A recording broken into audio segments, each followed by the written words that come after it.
नमस्कार, जनता टीवी देख रहे हैं आप। मैं हूं आपके साथ अमन त्रिपाठी। बुलेटिन का आगाज करेंगे इस वक्त की बड़ी और अहम जानकारी के साथ। इस वक्त की बड़ी खबर, अहम जानकारी देहरादून से। ये बड़ी खबर सामने, ये बड़ी खबर आपको बता दें, यूके SSSC परीक्षा मामले से जुड़ी ये बड़ी जानकारी सामने। परीक्षा रद्द होने के बाद अब नई तारीख घोषित की गई है। 16 नवंबर को यूके SSSC की परीक्षा आयोजित की जाएगी। यूके SSSC पेपर लीक के बाद परीक्षा रद्द कर दी गई थी। ये बड़ी और अहम जानकारी आपको बता रहे हैं इस वक्त की। ये बड़ी खबर देहरादून से, ये बड़ी और अहम जानकारी सामने। इस वक्त की ये बड़ी खबर आपको बता रहे हैं 16 नवंबर को यूके SSSC की परीक्षा आयोजित की जाएगी। आपको बता दें यूके SSSC परीक्षा मामले से जुड़ी ये बड़ी अपडेट सामने है। और इसी खबर पर तमाम जानकारी के साथ देहरादून से हमारे सहयोगी अरुण सैनी हमारे साथ जुड़े हुए हैं। अरुण, आपसे जानने की कोशिश करेंगे, यूके SSSC परीक्षा पेपर लीक के बाद रद्द कर दी गई थी, वहीं अब नई तारीखों की घोषणा की गई है। क्या कुछ अपडेट, क्या कुछ जानकारी इस पूरी खबर पर? जी मैंने बिल्कुल देखिए, जो यूके SSSC में जो एक परीक्षा होनी थी, जो कि सहकारी निरीक्षक और सहायक विकास अधिकारी भर्ती परीक्षा को जो है वो स्थगित किया गया था। और ये परीक्षा पहले 5 अक्टूबर को होनी थी। और उसमें जो है जिस तरीके से जो पेपर लीक का मामला उठा, उसके बाद जो युवाओं की मांग थी कि परीक्षा को स्थगित किया जाए, तो उसके बाद ये परीक्षा स्थगित की गई थी। 5 अक्टूबर को ये परीक्षा होनी थी और अभी परीक्षा की अगली तिथि जो है वो जारी कर दी गई है। और अब 16 नवंबर को ये परीक्षा कराई जाएगी और जल्द ही परीक्षा के जो एडमिट कार्ड भी जारी किए जाएंगे। और इसके लिए जो है परीक्षा में जो केंद्र है उनका दोबारा से निर्धारण भी किया जाएगा। इस बार जो है फुल प्रूफ मास्टर प्लान जो है तैयार किया जा रहा है परीक्षा कराने को लेकर। और इस बार जो है जो सरकारी शिक्षण संस्थान है उन्हें ही प्राथमिकता जो है परीक्षा दी जाएगी और उन्हें ही परीक्षा केंद्र जो है वो बनाया जाएगा, जिसमें विश्वविद्यालय से लेकर सरकारी पॉलिटेक्निक संस्थान और जो है तक शामिल होंगे। और इसी के साथ ही इस बार जो है परीक्षा केंद्रों का निरीक्षण भी जो है पुलिस टीम और संयुक्त टीम जो है मजिस्ट्रेट की, तो वो अभी इसका जो है निरीक्षण करेंगी। और इसी के साथ ही परीक्षा केंद्रों पर जो है पूरी चेकिंग से लेकर बायोमेट्रिक हाजिरी तक की प्रक्रिया जो है इस बार रखी गई है। तो इस तरीके से जो परीक्षा का मामला सामने आया था, जिसमें कि पेपर जो है वो लीक होने का मामला सामने आया, जिसमें 3 पन्ने जो है पेपर शुरू होने के आधे घंटे बाद ही बाहर आ गए थे। तो उसको लेकर के जो है इस बार तमाम तैयारियां की जा रही हैं। और ऐसे में इस बार की परीक्षा में कोई इस प्रकार की दिक्कतें ना हो, इस प्रकार की कोई मामला सामने ना आए, इसको लेकर के भी आयोग इस बार पूरी तैयारी से काम कर रहा है। फुल प्रूफ मास्टर प्लान तैयार जो है वो किया जा रहा है। वहीं साथ ही अरुण, आपसे समझने की यह भी कोशिश करेंगे कितनी बड़ी चुनौती होगी इस बार परीक्षा को आयोजित करना, क्योंकि पिछली बार जिस तरह से पेपर लीक का मामला सामने आया और जो सत्ता पक्ष की किरकिरी देखने को मिली वो सभी ने देखा, और साथ ही विपक्ष भी लगातार हमलावर नजर आए। तो ऐसे में किस तरह से एक बड़ी चुनौती है उत्तराखंड सरकार के लिए?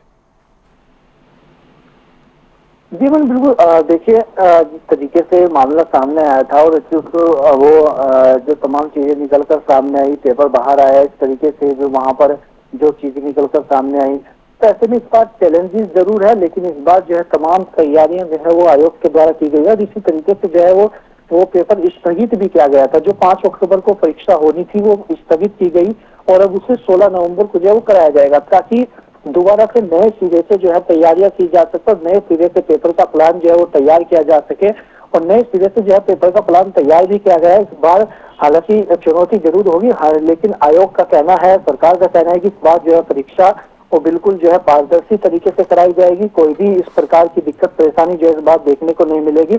और जो गलतियां जो पिछली बार हुई हैं, उन गलतियों को इस बार सीख लेकर के भी जो है तैयारियां की गई है। तो इस बार किस तरीके से परीक्षा होती है वो तमाम चीजें देखने वाली होंगी। हालांकि आयोग पूरा दावा कर रहा है कि पूरी पारदर्शी तरीके से यह परीक्षा होगी। इस बार पूरी तैयारी जो है आयोग के द्वारा वो की गई। यूके SSSC परीक्षा मामले से जुड़ी ये बड़ी खबर आपको बताने बहुत बहुत धन्यवाद अरुण, तमाम जानकारी के लिए। 16 नवंबर को यूके SSSC की परीक्षा आयोजित की जाएगी।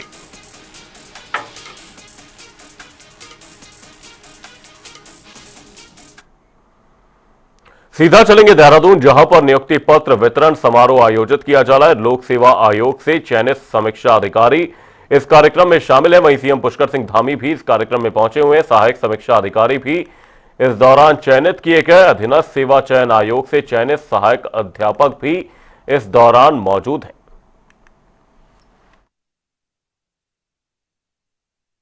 बहुत सारे नन्हे मुन्ने बच्चे भी आज इसमें शामिल हैं। मेरे सभी प्रिय नन्हे मुन्ने बच्चे, मीडिया के सभी मित्र, मैं आप सभी को आज इस अवसर पर चयनित होने वाले अभ्यर्थियों को मैं सभी को हार्दिक बधाई देता हूं, शुभकामनाएं देता हूं और आप सभी के उज्जवल भविष्य की कामना करता हूं। और जैसा सचिव शिक्षा रविनाथ रमन जी ने कहा कि आज का दिन आपके जीवन में एक नए अध्याय की शुरुआत हो रही है और ऐसे अवसर पर आप सभी के बीच में उपस्थित होना मेरे लिए भी बहुत प्रसन्नता का विषय है। और सच में जब भी हम नियुक्ति पत्र वितरण का कार्यक्रम करते हैं तो सच में एक ऐसा मन में संतोष होता है कि इतनी सारी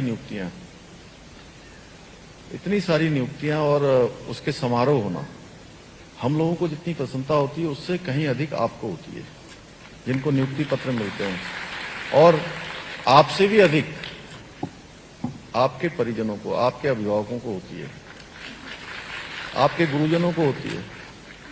तो ये दिन सच में बहुत शानदार दिन।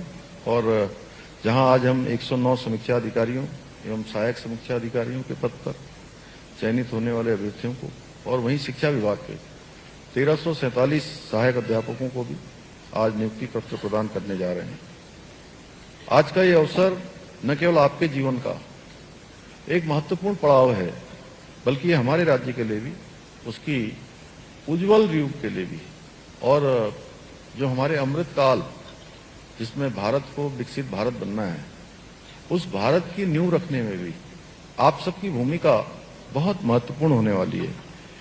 मुझे पूरा विश्वास है कि आप सभी अपने कर्तव्यों का पालन करते हुए, अपनी जिम्मेदारियों को निभाते हुए और पूरी निष्ठा, पारदर्शिता और समर्पण की भावना से काम करेंगे।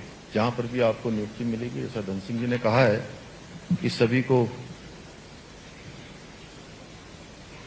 दुर्गम में जाना है, तो ऐसे स्थानों पर सच में आपकी नियुक्ति ऐसे स्थानों पर हो रही है जहां की बहुत आवश्यकता है। शिक्षा विभाग को भी आवश्यकता है, उस विद्यालय को भी आवश्यकता है जहां आपकी नियुक्ति होगी, उस क्षेत्र को भी और वहां के बच्चों को भी आपकी बहुत जरूरत है। और ये जरूरत आपके लिए एक चुनौती होनी चाहिए और इस चुनौती को आप लोग स्वीकार करिए, चैलेंज को स्वीकार करिए और इसको अवसर में बदल दीजिए। साथियों, किसी भी राज्य की शासन व्यवस्था का सबसे महत्वपूर्ण आधार उसका प्रशासनिक तंत्र होता है। और सचिवालय आप सब जानते हैं, जिनको भी सचिवालय आना जाना पड़ता होगा या आए गए होंगे, कि वो हमारे राज्य की शासन व्यवस्था का मस्तिष्क हम इसको कह सकते हैं, क्योंकि सारी व्यवस्थाएं वहां से संचालित होती हैं, नीतियां बनती हैं, निर्णय लिए जाते हैं और विकास योजनाओं को धरातल पर उतारने का खाका तैयार किया जाता है। इस पूरी व्यवस्था को प्रभावी बनाने में जो हमारे आज समीक्षा अधिकारी एवं सहायक समीक्षा अधिकारी हैं, उनकी भूमिका अत्यंत महत्वपूर्ण होती है। आप लोग वो कड़ी बनने जा रहे हैं जो नीति निर्माण में और उसके क्रियान्वयन के बीच एक सेतु का काम करेंगे। आपकी जिम्मेदारी केवल, मैं आज उनसे कहना चाहता हूं, क्योंकि मुझे भी राज्य स्थापना के पहले दिन से सचिवालय के अंदर रहने का अवसर भी मिला है, सचिवालय को देखने का अवसर भी मिला है, सचिवालय की जो कार्यप्रणाली है उसको भी कुछ न कुछ थोड़ा बहुत सीखने और जानने का अवसर भी मिला है। तो मैं कहना चाहता हूं कि आपकी जिम्मेदारी केवल फाइलों में नोटशीट तक ही सीमित नहीं है, बल्कि आप उस पारदर्शी, जवाबदेही और परिणाम देने वाली शासन प्रणाली का अभिन्न हिस्सा बनने जा रहे हैं, जिसके माध्यम से सरकार की नियुक्तियां, उनकी योजनाएं हमारे नागरिकों को उनके जीवन में सकारात्मक परिवर्तन ला सकती हैं। और आपके द्वारा एक एक नीति जो बनाई जाएगी उसके दूरगामी परिणाम आएंगे और बहुत सारे जीवन बदलने का काम, बहुत सारी व्यवस्थाओं को बदलने का काम, उसमें आपके इनपुट्स होंगे। इसलिए मैं आप सभी से अपेक्षा करता हूं कि आप लोग अपने कार्य को केवल एक सरकारी नौकरी नहीं, बल्कि जन सेवा का, और सच कहूं तो इस धरा पर एक पत्ता भी अगर हिलता है, एक कण भी इधर से उधर होता है, तो वो ईश्वर की इच्छा के बिना नहीं होता है, भगवान की इच्छा के बिना नहीं होता है। तो आप अपने शुरू होने वाले इस जीवन को, इस नए अध्याय को भगवान को समर्पित करके, कि वो सारी हमारी गतिविधियों को, एक एक छोटी गतिविधि जो हमारे मन मस्तिष्क पर चल रही है, वह भी भगवान से बचती नहीं है। वहां स्कैनिंग होती रहती है सारी चीजों की, और एक अकाउंट बनता रहता है। अच्छा काम करेंगे तो अकाउंट में जमा हो जाएगा, बहुत सारे पुण्य जमा होते रहेंगे। और हम जानबूझ के अगर जो हमारी जिम्मेदारी है हम उसका निर्वहन नहीं कर रहे हैं, या मन हम भी जानते हैं कि हम अच्छा कर रहे हैं कि खराब कर रहे हैं, अगर हमने ये जान लिया कि हम खराब कर रहे हैं और उसके बाद भी कर रहे हैं, तो फिर ये मानिए कि वहां पर आपका अकाउंट माइनस में चला जाएगा, विड्रॉल हो जाएगा। तो भाइयों बहनों, आज हम इसके साथ 1347 जो चयनित हमारे सहायक अध्यापक हैं उनको भी नियुक्ति पत्र देने जा रहे हैं। मुझे पूरा विश्वास है आप सभी, अब शिक्षक अपने अपने क्षेत्रों में बहुत शानदार प्रदर्शन करेंगे। हमारे आने वाले जो देश के कर्णधार हैं, भावी कर्णधार हैं, भावी हमारे सभी क्षेत्रों में जिनको जाना है, उनके समग्र विकास में आप बहुत महत्वपूर्ण भूमिका निभाएंगे। आज से आप सभी के कंधों पर, ठीक कहा अभी विनोद चमोली जी ने, कि आप सभी के कंधों पर उत्तराखंड के भविष्य को संवारने की जिम्मेदारी है, एक महत्वपूर्ण जिम्मेदारी है। क्योंकि एक बच्चे को अच्छी शिक्षा मिलती है तो न केवल अपने जीवन को बेहतर बनाता है। और इसी बीच रुक करेंगे हल्द्वानी से बड़ी खबर की ओर। इस वक्त की बड़ी और अहम जानकारी हल्द्वानी से सामने। मुख्यमंत्री धामी ने हल्द्वानी सिटी बस सेवा को हरी झंडी दिखाई है। नई बस सेवा से शहर वासियों को बेहतर यातायात सुविधा मिलेगी। वहीं मुख्यमंत्री ने बसों का औपचारिक शुभारंभ किया है। आधुनिक और सुगम परिवहन के साथ यातायात सुविधा मिलेगी। हल्द्वानी से यह बड़ी और अहम जानकारी आपको बता रहे हैं।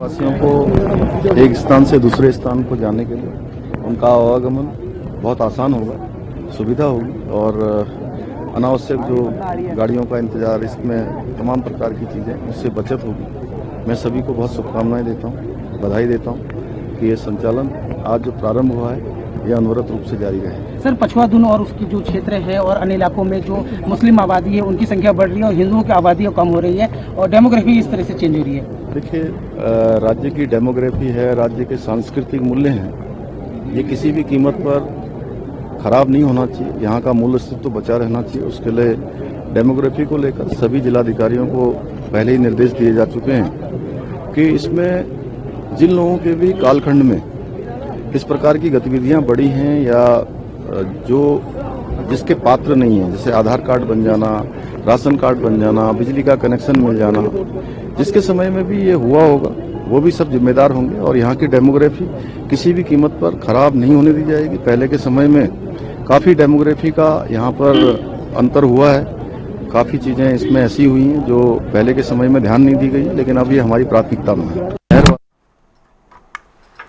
उत्तराखंड के रजत जयंती वर्ष में विशेष विधानसभा सत्र का आयोजन तय किया गया है, जिसको लेकर कैबिनेट ने मुख्यमंत्री को अधिकृत किया है। इस पर कांग्रेस वरिष्ठ उपाध्यक्ष सूर्यकांत धस्माना ने प्रतिक्रिया देते हुए कहा कि यह स्वागत योग्य कदम है, लेकिन विपक्ष को भी बराबर बोलने का मौका मिलना चाहिए।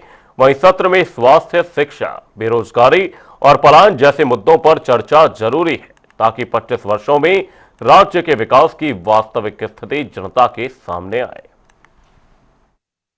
हम क्या थे, हम क्या हैं और क्या होंगे अभी, आओ मिल बैठकर ये विचारें हम सभी। निश्चित तौर पर 25 साल पूरे होने जा रहे हैं।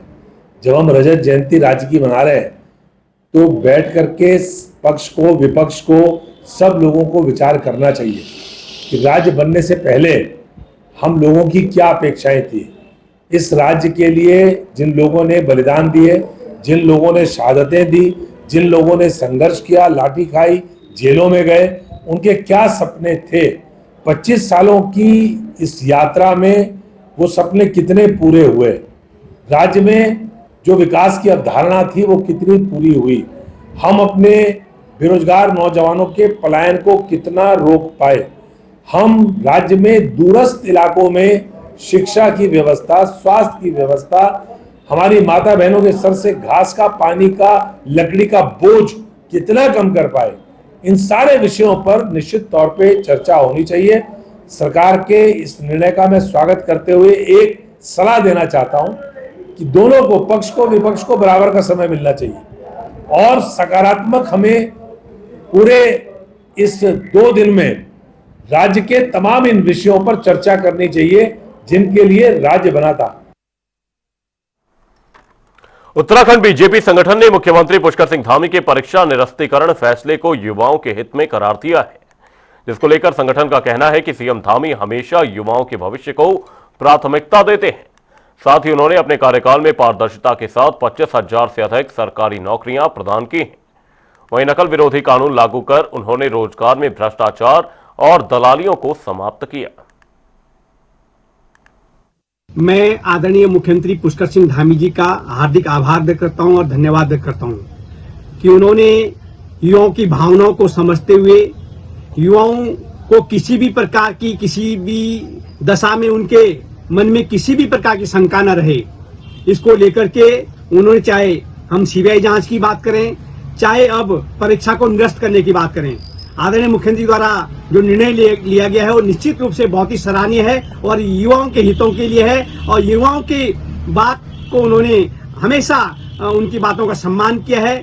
हम अगर रोजगार देने की बात करें तो अब तक की उत्तराखंड राज्य के इतिहास में सर्वाधिक सरकारी नौकरी देने वाले अगर कोई मुख्यमंत्री हैं तो माननीय पुष्कर सिंह धामी जी हैं।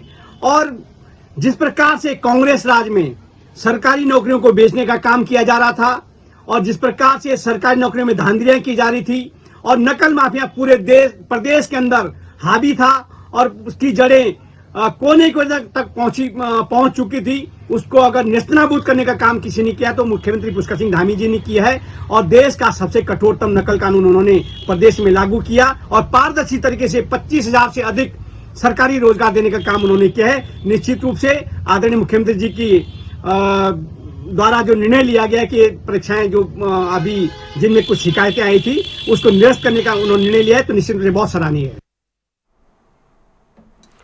दीपावली के त्योहार में बढ़ती आग लगने की घटनाओं को देखते हुए दून मेडिकल कॉलेज ने विशेष तैयारियां कर ली हैं, जिसको लेकर प्राचार्य डॉक्टर गीता जैन ने बताया कि बर्न यूनिट में दवाइयां, ड्रेसिंग सामग्री और वेंटिलेटर जैसी सभी आवश्यक सुविधाएं उपलब्ध कराई गई हैं। किसी भी व्यक्ति को आग से संबंधित चोट या समस्या होने पर तुरंत उचित इलाज मिल सकेगा।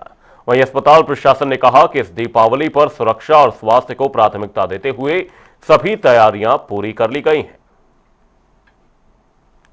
बर्न यूनिट हमारी पूरी तरह से तैयार है और हम लोग इस बात के लिए बहुत सजग हैं कि दीपावली का त्यौहार आ रहा है, जिसमें कि आमतौर देखा गया है कि बर्न के केसेस आने लग जाते हैं। तो हमने वेंटिलेटर्स की व्यवस्था वहाँ पे कर दी है और ड्रेसिंग का सारा सामान, हमारी दवाई, एंटीबायोटिक से लेके पूरा सामान, आईसीयू हमने दुरुस्त कर दिए हैं कि कहीं पे किसी भी तरह से कि दून में किसी भी बंदे को कोई प्रॉब्लम वाली के फेस ना करनी पड़े।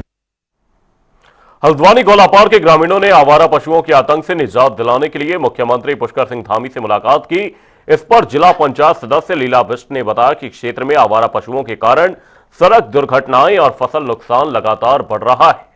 करीब 25 दिन पहले दिए गए ज्ञापन पर अब तक कोई कार्रवाई नहीं की गई है। वहीं ग्रामीणों ने हाथ में तख्तियां लेकर अपना विरोध जताया और साथ ही मुख्यमंत्री से त्वरित समाधान की मांग भी की है। मुख्यमंत्री से मिला था आज से 25 दिन पहले, 1 महीना होने को जा रहा है। तो हमने जो आवारा बेजवान पशु यहाँ पर हैं बेसहारा, उनको गौशाला भिजवाने के लिए संबंध में ज्ञापन दिया था माननीय मुख्यमंत्री जी को। पर आज तक बड़ा दुर्भाग्य है, एक प्रतिनिधि के रूप में ये हमारे लिए भी सवाल पैदा करता है कि भाई एक प्रतिनिधि ने माननीय मुख्यमंत्री मुखिया को एक ज्ञापन दिया, उसमें अभी तक कोई पहल नहीं हुई। तो आज हमने माननीय मुख्यमंत्री का हमें संज्ञान पता चला कि माननीय मुख्यमंत्री जा रहे, तो उस संज्ञान में हमने लिया और हमने ये पूछना चाहा माननीय मुख्यमंत्री से कि आप पूर्व में जब आए थे जो ज्ञापन हमने दिया था उस ज्ञापन पर क्या कार्रवाई हुई। आज प्राधिकरण गाँव में लागू कर दिए गए हैं।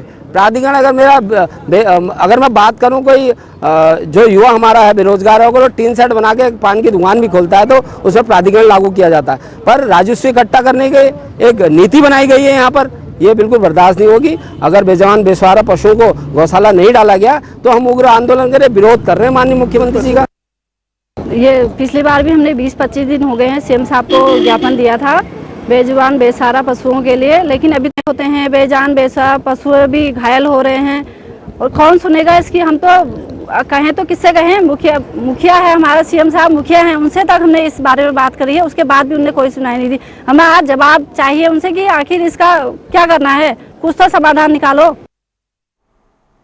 बुलेटिन में फिलहाल के लिए सिर्फ इतना ही, रुकेंगे एक छोटे से ब्रेक के लिए। देखते रहिए जनता टीवी।